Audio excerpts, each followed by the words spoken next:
That is not it. Okay, hello. So, for those who don't know, I had the most dramatic weekend of my entire life. Basically, this happened on the 8th of September at night. So I went to bed at around, I want to say 11:30. And I was tired and I just wanted to chill because the next morning on Friday I have work, which starts at 7:30 in the morning. So yeah, anyway. So I went to bed and then around like 12:30ish, I start hearing this knocking on the door. So it was like very low, quite fast. I wasn't sure if it was like upstairs, like a neighbor or something, so I didn't go to the door to open it at all. And then it escalated faster and faster and like harder and harder, and it just became quite scary.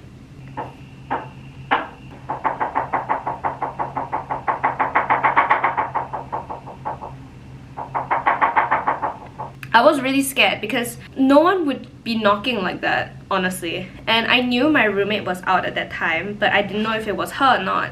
Because if it was her, obviously she would maybe like knock and be like, "Hey, I forgot my key," or "I can't find it." Then obviously I would have opened the door, but because it sounded like that, I was so scared. So I didn't dare to open the door. I just hoped that the person would go away eventually. But then this happened.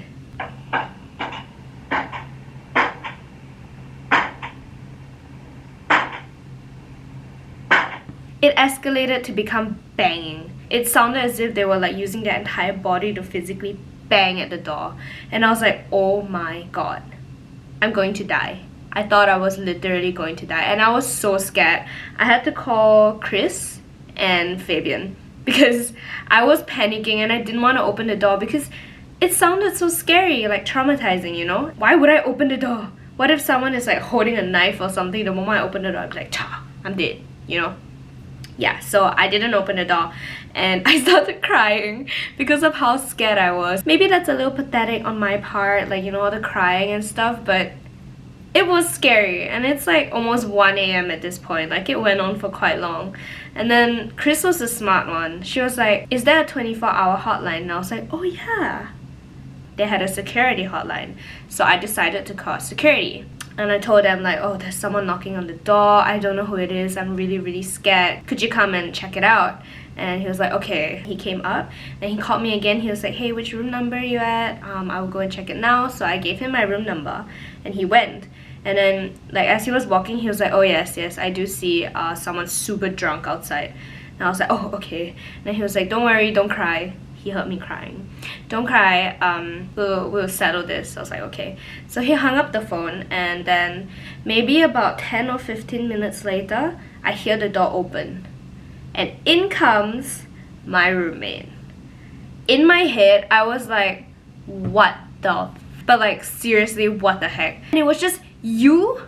So apparently she got really, really drunk and she was passed out outside the door. Like she came in and she was like swaying from side to side, obviously because she's drunk. And then the security guard was like, "Hey, do you want to come out and speak to us?" And I was like, "Okay, I will come out." As I'm walking past her, she was like, "Hey girl, cover for me, okay?"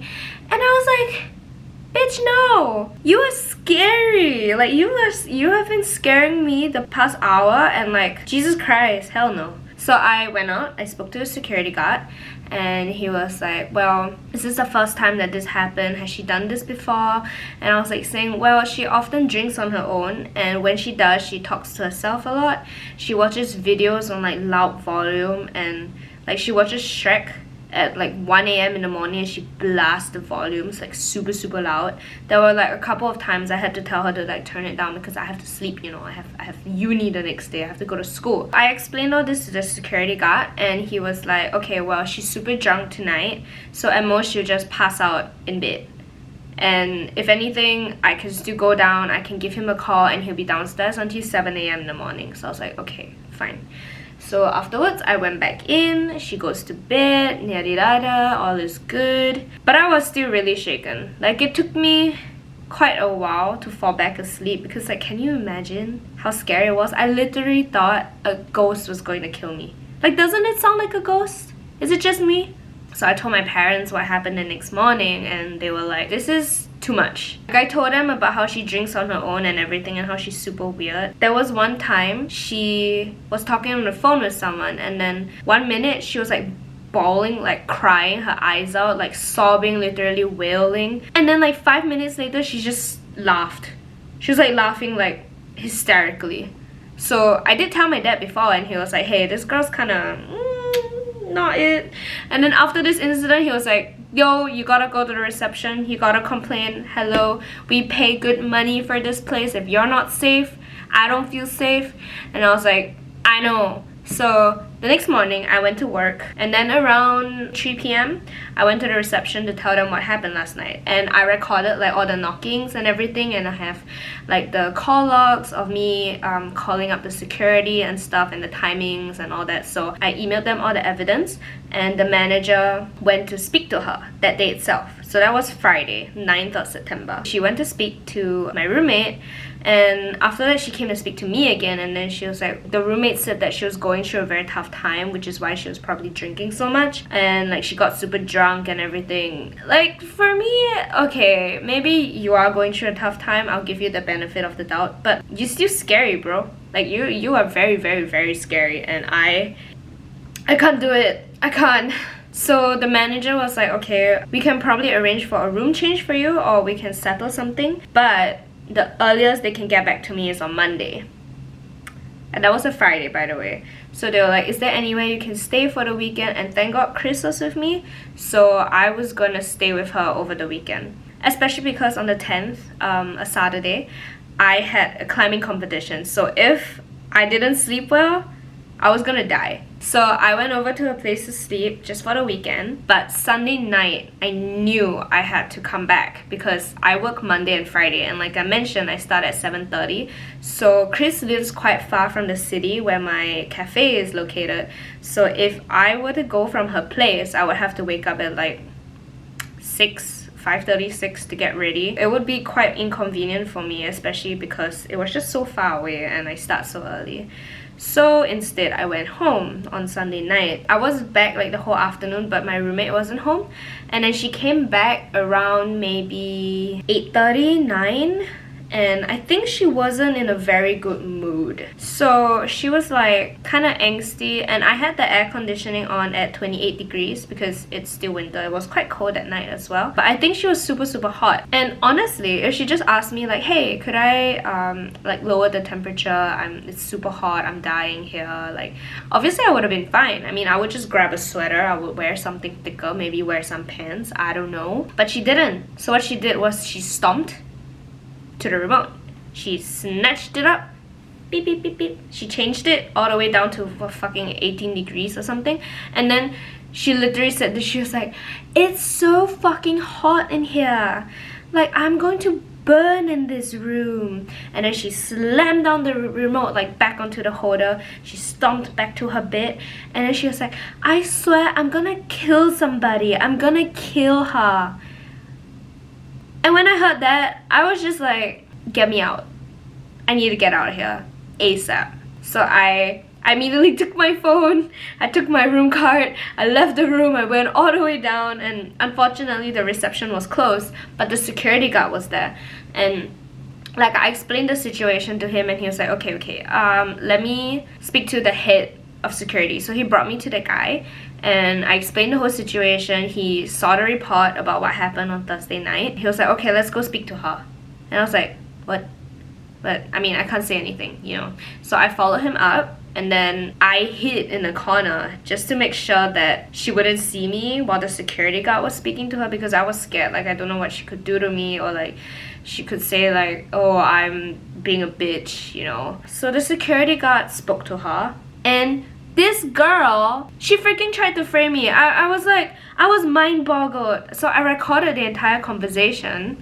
She's talking on the phone, but then if I'm watching Shred, I know it's stupid, yeah, I don't know what she's like.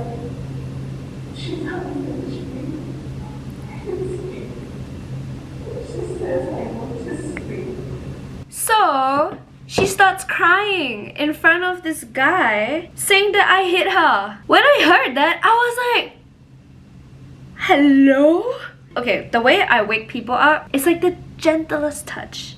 I don't even like my brother like in the morning back in Singapore. Like, okay, imagine this is her sleeping like that. I'd be like, Hey, hello.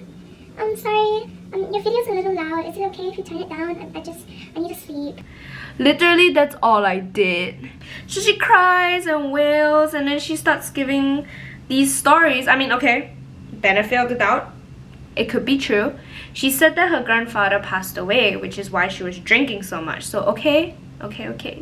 Maybe this did happen. My condolences. But you can't frame me for hitting you. I didn't hit her. I don't hit anyone. I can't even hit my friends. Seriously. Like, I couldn't hurt a fly. I would just run away. So, yeah. After that, after the whole conversation, blah blah blah, the security guard comes around the corner and then he was like, well, hey, you two are two different people living in the same space. Obviously, you guys are gonna have your differences and maybe you guys should set rules for yourself. Is it okay that maybe you guys talk it through and I can be there like during the talk and everything?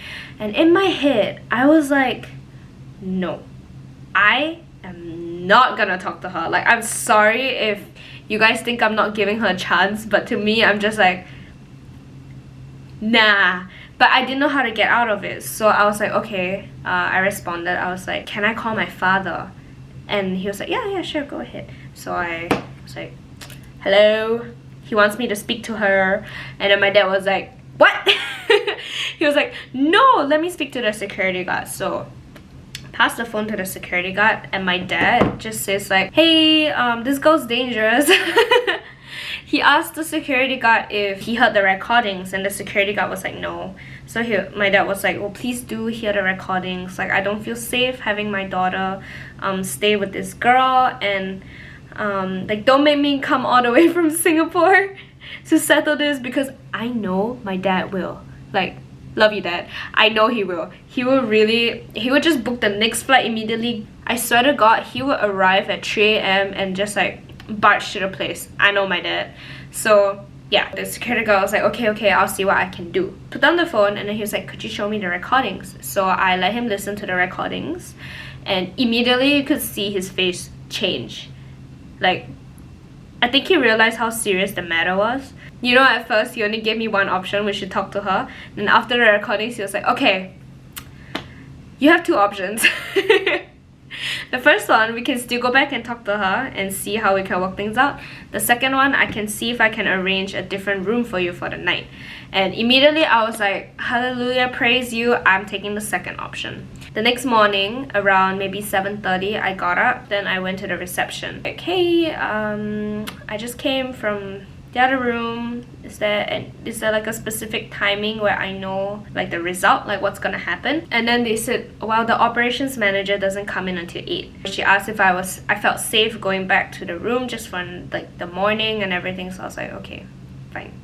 I come back and she's sleeping, so that's still fine. I just did my lectures and everything, and then around 11 a.m. they sent me an email and they were like, hey, we can arrange for a room change for you if you want. Just like email us back to confirm. And I was like, yes. I emailed them back and I was like, yes, please give me the room change, please. I started packing my stuff around maybe 1:30. They said like the other room was ready. This room, by the way, was ready, so I could go and move. So I was like, yes, thank God. Packed up my stuff, moved, and then by then, after I finished settling down, I put everything away, the fridge, everything done. It was, I think, around 3:30. And that's when part 2 of the drama comes in. So, remember I mentioned that I had a climbing competition on Saturday. It went well. I won first place. Yay, right? Haha. No. So, okay, first, obviously, I'm super happy about my achievement. I think the gradings between here and Singapore is a lot different, so maybe it was easier for me to get first place, which I didn't expect at all, because the gradings in Singapore are really hard. For people who don't know climbing, basically there are 3 levels of climbers. The first one is novice. Everyone who starts out is novice. I am still a novice in Singapore. Novice, intermediate, so that's like the middle, and then open. So open is like super strong, national climbers, international climbers, all that stuff. Everyone starts off as novice. To promote, to become intermediate, you gotta get to the finals of like a novice competition. Like just as long as you hit finals, which is I think top 6 or top 8, you get to promote and you're automatically an inter. But anyway, I didn't know the gradings here. So literally in the first week of me moving here, I signed up for the competition. And it goes by a grading system, like the routes. So it's from V0 all the way to, I don't know, V15, 20? Is that 20? I don't know. The 0 is the easiest and it just progresses to become harder. After climbing here for a while, I realized what my grading was, which I can finish V4s and project V5s. I can do some V5s depending on the gym, but the gym that I frequent, I can't because it's just super hard. When I was signing up for the event, they said novice was from V0 to V3. Intermediate was V3, V4 to V6, and then open is V6 and above. So obviously, I didn't know the standards for the competition, so I just automatically assumed that I'll be a novice because in Singapore, I'm novice. Yeah, it's just really difficult to promote that. And I participated and I won first. Yay! Unfortunately, the routes that are done between the novice climbers and the intermediate climbers are the same. So it goes by a point system. If you flash the route, meaning you finish it on your first try, you get 10 points. Second try is 7 points. Third try is 4 points. And then subsequent tries is just 1. Yeah, I won by quite a big shot because my score was 148. And then the second place in novice was 118. And the third place was 112. For the intermediate, if I participated in intermediate, I would have been 4th place. It was all good until Monday. After I finished packing and moving, I laid on my bed.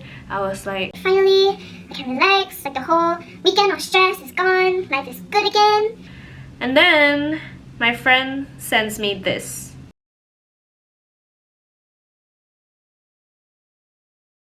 So basically what happened is that people saw the scores. They were like, you're sandbagging. You're a cheat. You're like a liar and you're not meant to be a novice. Like you're just doing it for the prizes and stuff. And I was like, huh?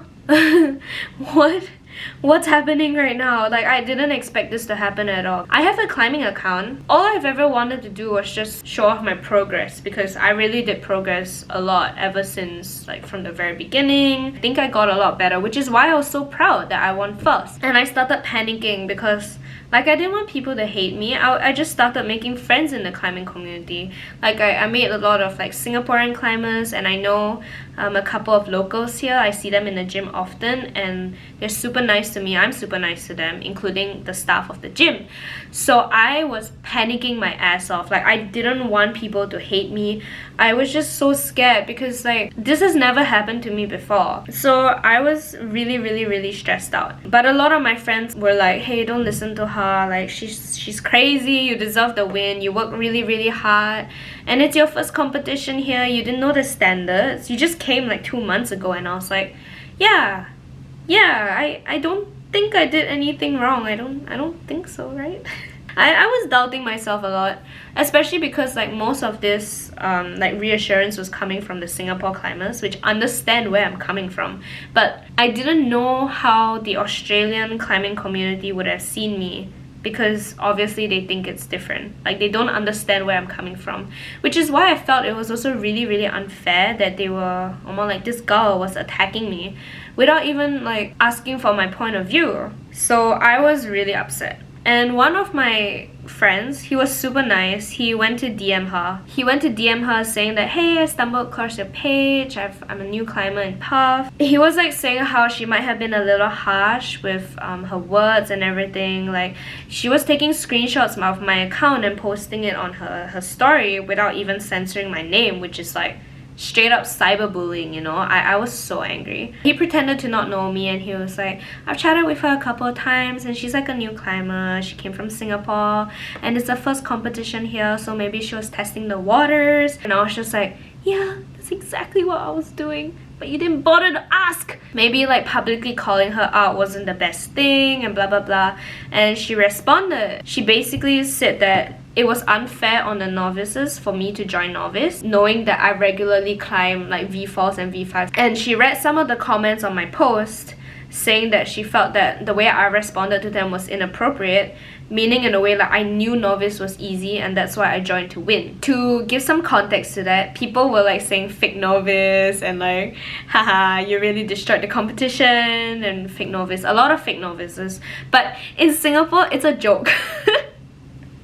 Like we literally just like, you fake novice, you know, you're not meant to be here. But we all know that we are actually novices because it's just so hard to promote in Singapore. So I just responded like, haha, oops, you know, that kind of thing, because I know they're joking. But she thought they were being legit and like attacking me, which is so funny.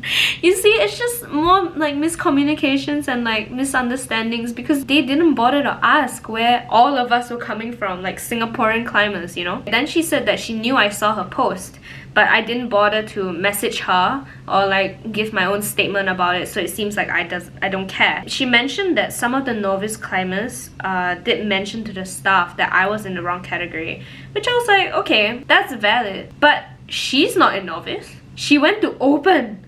So why is she speaking up for the novice? Like, I would understand if the novice people came to me and was like, hey, I don't think that was very fair. And I'll be like, okay, I understand. And like, if they wanted the prizes, I could just give it out. They gave so many prizes and I didn't even do it for the prize. If they really wanted the prizes, I could give them away. I don't need them. I literally joined just for fun. And for your reference, the introduction video for the like the climbing competition was to say for people to just like, it's just a casual competition. You're supposed to join, have fun, have a good climb with everyone, and you know. So that's exactly what I joined for. I don't know why she's taking it so seriously. So a lot of my friends were telling me not to respond because obviously this isn't gonna go well, and if I respond and like they hear something they don't like, obviously they're gonna respond back and it's just gonna go back and forth and this will never end. But a part of me also really wanted to respond because it's just not fair. Like, I didn't get to explain my point of view of it or anything. But then again, they didn't deserve my explanation because they didn't even come to me to ask before attacking me. That was Monday. Tuesday came and one of the climbers, he's a local, he's super nice. He actually DM'd me on IG and he was like, hey, I saw what you're going through, you don't deserve this at all, you totally deserve your win and you did a very good job, congratulations, stay strong, okay? And I think when I saw that message, I felt a lot better because it's coming from someone who's a local, who understands kind of like the community and everything. So I felt a lot better and I think everything was a lot... I was just more at ease after I saw the DM. Wednesday came, I started getting hate comments. A couple of people saying how I was sandbagging and they were just shading me in general. Guess if we want to do novice comps, we gotta flash V5s, hahaha. The next one was like, lol, what's the point of competing if this is the standard? He was like, I'm eligible for novice then. And then the final comment was like, what happens if I can sometimes flash V4s? Might need another category below novice with this level of sandbagging. I don't flash V5s. Thanks for thinking I'm so strong, but I'm really not. The girl from before, she emailed the gym to talk about this situation. Posted on her story. She was like saying how the competition is like heavily relying on honesty and stuff. We cannot control the dishonesty, and in the future we will continue to try our hardest to provide the best competition experience for everyone. As much as I'm saying all this now, when I first saw it, I was panicking my ass off. I was so scared. I was really so scared. But once again, my friends were very nice. They were just saying like, ignore them, ignore the haters, you know, just do your thing, just climb and everything. And after that, I was just like, I need to start getting over it. I can't just keep being afraid. I'm very thankful for all of you who like supported me a lot throughout the way. I think it's best to just not respond. If they really wanted to know my side of the story, they would have asked. Or if they saw me at the gym, they would have come up to me and be like, hey, you know, what's the sandbagging about, you know?